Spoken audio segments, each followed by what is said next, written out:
In this video, we're just going to scratch the surface and talk about 24 things to do in Portland, Oregon. So stay tuned.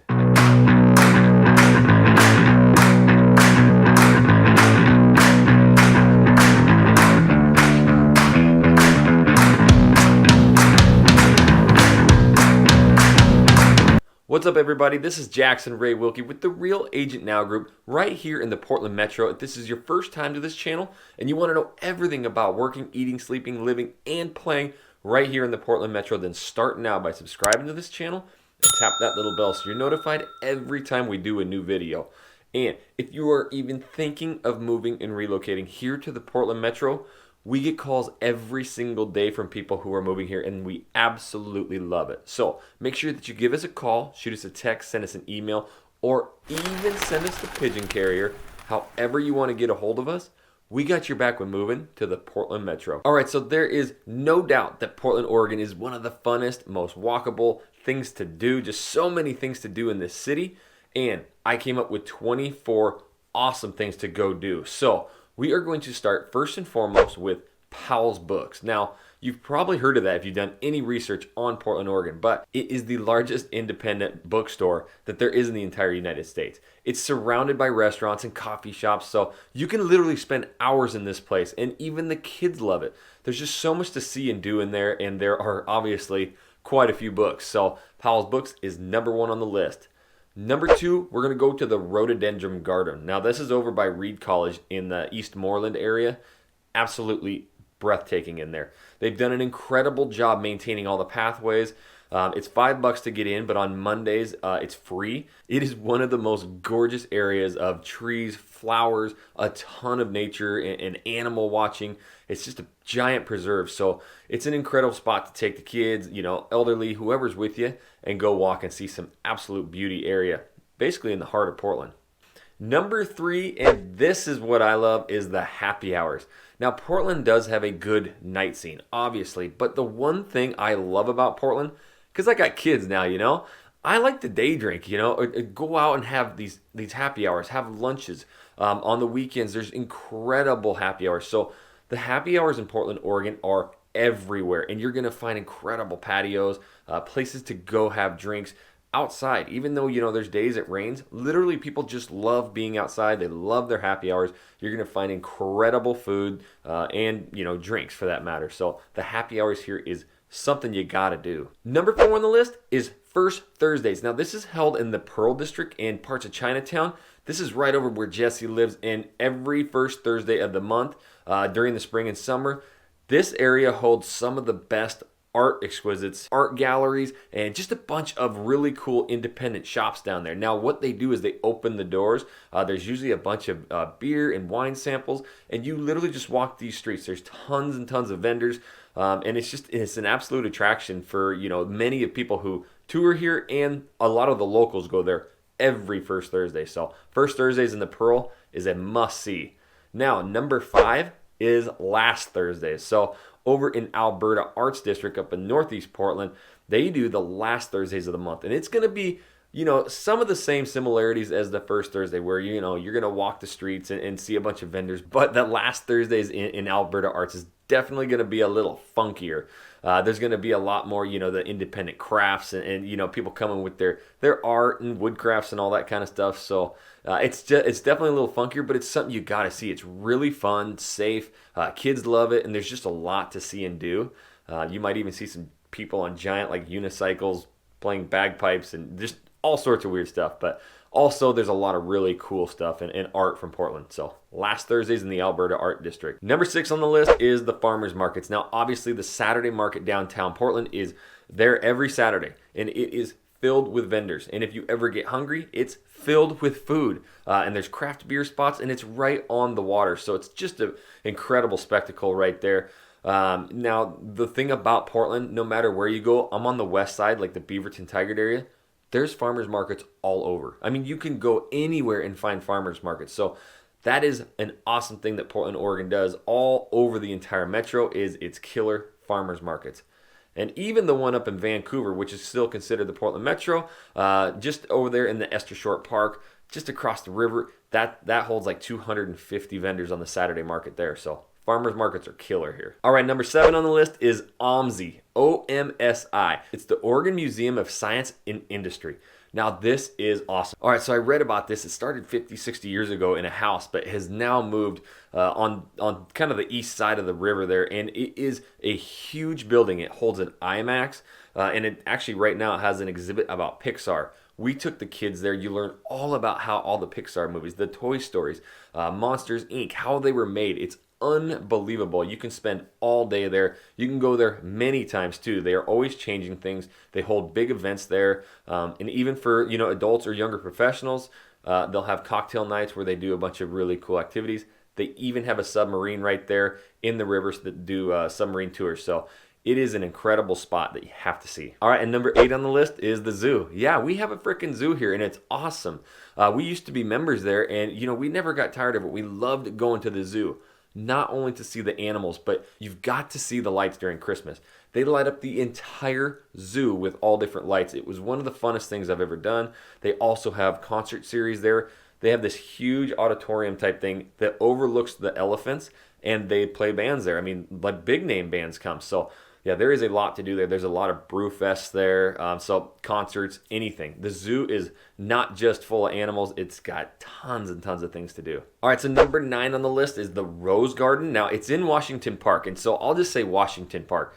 If you come here, you probably heard of it. It's got the Holocaust Memorial. It's got the Japanese gardens. It's got the Rose Garden. But the Rose Garden from April to October, I never knew there were so many damn roses. But there's all the different types of roses. There's like 50,000 or even more of them. And it is unbelievably beautiful.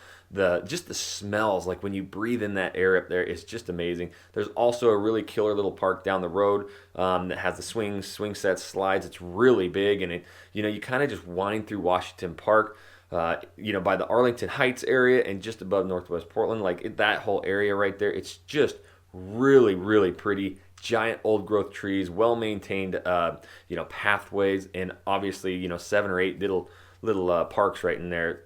It's just a spectacle you have to see in Portland. All right, so number 10, you go over to the east side and you gotta go see Mount Tabor. Mount Tabor is this mountain, on the east side, because the northeast and southeast are very flat, and that's what's cool about them. Very flat hills and really walkable. But the cool thing is, you can go just a little bit farther east over to Mount Tabor and literally have incredible hiking. Now, it's not going to be hardcore trails and stuff. A lot of it is paved, which makes it easy for any kind of condition you're in.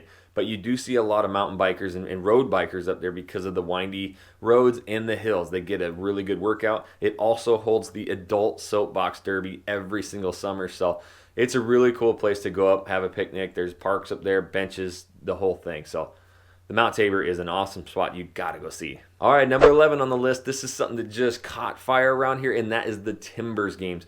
Portland Timbers games, it's one of the best sports spectacles in the entire nation. The crowd goes crazy. So if you like sports, any sports, you won't find a crowd that goes crazier than the Portland Timbers crowd. That's called the Timbers Army. You'll see everybody rocking Timbers gear all around the stadium and basically anywhere on Timbers days.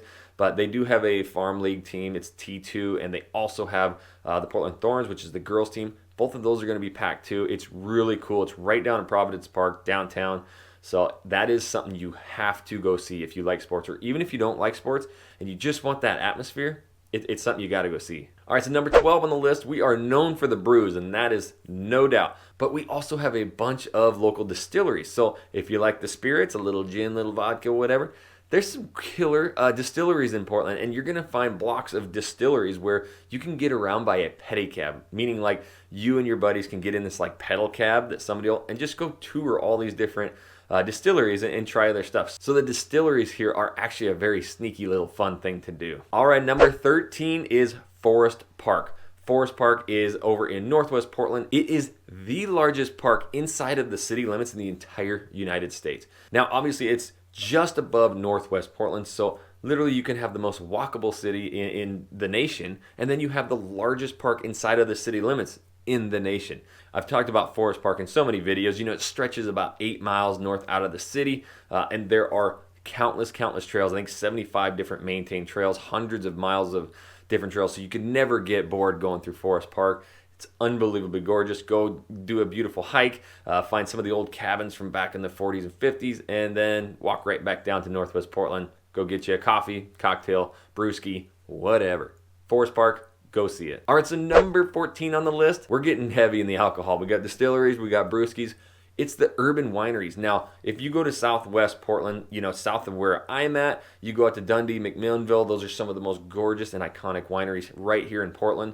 The Portland wine game is on point, but there's some urban wineries. There's actually a winery in Southeast Portland called the Southeast Wine Collective, where there's actually 10 little wineries in one spot. And it's got a really cool, cute little restaurant bar right there. So there's urban wineries if you like the wine, where you can go, get the friends, the girls, whatever, and go try different wines in the heart of Portland. Number 15, getting outside of Portland a little bit, and you don't have to go too far, but all of the falls. Now, there are so many falls around Portland. You can go north, east, south, west. Anywhere you go, you're going to find some killer waterfalls. Now, obviously, the most iconic one is Multnomah Falls, and that is just out to the east of us. But there's some down south out of Salem that we go to all the time, Silver Springs Falls, where you can actually walk underneath the waterfalls. Unbelievable hikes. They're very easy. The trails are very well maintained. There's usually parking there. You got to pay maybe a couple bucks, but it keeps the parking lots really nice and easily accessible. All right, so number 16 on the list, let's get right back to the booze, and that is boozy movies. Everywhere you go, you can basically get beer or, spirits in the movie theater. The one right down the road from here, we love walking down there. There's a Tightwad Tuesdays, and you can get a, discounted movie, and they'll actually bring you a beer. So they have little menus in there you can order. You'll see it's super common. They even have a 21 and over section where, the adults can go in and grab their adult beverages. But boozy movies are a thing here in Portland. Number 17, if you want to get killer donuts, Portland has it. Now, you've heard of Voodoo Donuts. We've all been there. You got to go one time, but now as a local, I don't ever go back to Voodoo. Blue Star Donuts is really, really good. It's a high-end donut, but the ultimate secret is these little pop-up shops called Sesame Donuts. They have an entire wall of donuts, an entire wall of donut holes, and they're like $0.25 a piece. You can literally get like the whole family donuts and donut holes for the price of one donut at one of those places, But yes, there is a serious donut scene here in Portland. All right, so number 18 on the list, if you don't want donuts and maybe it's a little later in the day, you want your ice cream, there are some of the best ice cream shops here in Portland. One of them is Salt and Straw. Salt and Straw is known for its unique different flavors. You're going to find lines at most of these, unless it's an off day or not as warm, but most of the time, especially the summers, you're going to find a line outside the door. But it goes so fast. You can basically read the menu while you're there. They start sending people down the line to create more orders. But Salt and Straw is amazing. But if you don't want to wait in the lines, there's 50 licks. We went to 22 Below, my son and I, and they actually have the big circle pans where they roll the cream out and they chop your ingredients. And then they roll it. They scrape it off the cold drum into these perfect rolls and shove it in a cup. It was so cool. I mean, my son thought that was the raddest thing ever. But anywhere you go, there's going to be Menchie's. That's the frozen yogurt places where you put your own toppings on. But yeah, there's so many good ice cream parlors here. Don't just go to Salt and Straw. You got to try the rest. All right, so number 19 on the list is biking the bridges. Now, this is the most bikeable city in the entire nation. There's over 350 miles of bike lanes in the Pearl District alone. So you're going to see people bike riding. Now, what you can do is you can get on Bike Town. They have all the orange bikes all over the city, and you can rent those. It's like 8 cents per minute, I think it is. And they make all the bridges. We're called Bridgetown for a reason, and you can take basically the bikes or walk them across the bridges, and it's quite the spectacle to see. So that's a very popular thing people like doing. Take a bike, rent one, cruise it across all the bridges, and just see all the views. All right, number 20 on the list is all the cart pods. There are so many food carts. Everywhere you go, Southeast Portland, Northeast Portland, anywhere. Even out here in Beaverton, we have a new one called the BG Food Cartel. There's almost 40 food carts in there, and they have this huge general common area that has about 20 different beers on tap. So you go order your food, and then you go grab a beer, you bring it into there, and you can sit and enjoy your meal, have a beer, have a soda, whatever. But you find them all over the place. There's Cartopia. There's just too many of them to name, but anywhere you go, start looking up the food carts. It's going to be some of the best food you'll find in Portland. Number 21 on the list, you got to go to Starbucks. No, don't go to Starbucks. We have a lot of them here, but the independent coffee game here is on point. That is one thing you'll see a lot of people all throughout the entire day is going into coffee shops. A lot of people work from home, remote, whatever, and they do this in the coffee shops. Now, not only that, it's more of a social experience. They usually are plumb full of like board games, dominoes, checkers, chess, and you'll see young kids in there. And this goes with the tea houses too. I'm not going to mention that, but there's a lot of tea houses. So whatever you like more, you can go in there and have more of a social aspect. That's where you're going to meet a lot of people too. So if tea, coffee are your game, go to some of the local independent coffee shops, especially like in the southeast, northeast side. Those are a lot of fun. Okay, so number 22 on the list is everything outside of Portland. Now, if you come here literally an hour, hour and a half to the west, you can get to the ocean.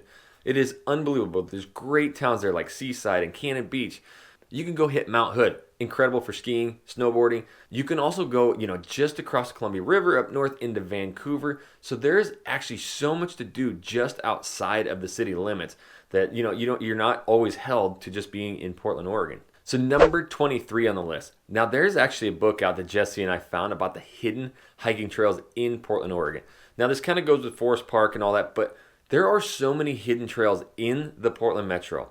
I'm talking anywhere. There's Tryon Creek, and there's a bunch that are just in neighborhoods where they're actual green spaces that they do not, ever build on. So one thing you got to do when you come here is just go to Google Maps and type in hiking trails. You'll be so surprised at just how many little hiking trails there are right next to you. So that is one thing we absolutely love doing, is just kind of driving to a new area, searching for these awesome hiking trails, taking the family and going and hiking them. All right, so that leaves me with the last thing to do in Portland, which should be the first thing in my mind, and that is all the beers. And we talked about it a lot of different ways, but there are over 80 breweries in the Portland Metro alone, and that number is continuously growing. Now, as of the last year or two, actually some of the big name breweries like Bridgeport Brewing has gone out of business, which is kind of sad to see, but that's the thing about Portland. The craft beer scene is so important to everybody here that there's got to be a lot of variety. You're seeing just a ton of new breweries pop up here, and it's really enjoyable for, not just the 21 and older,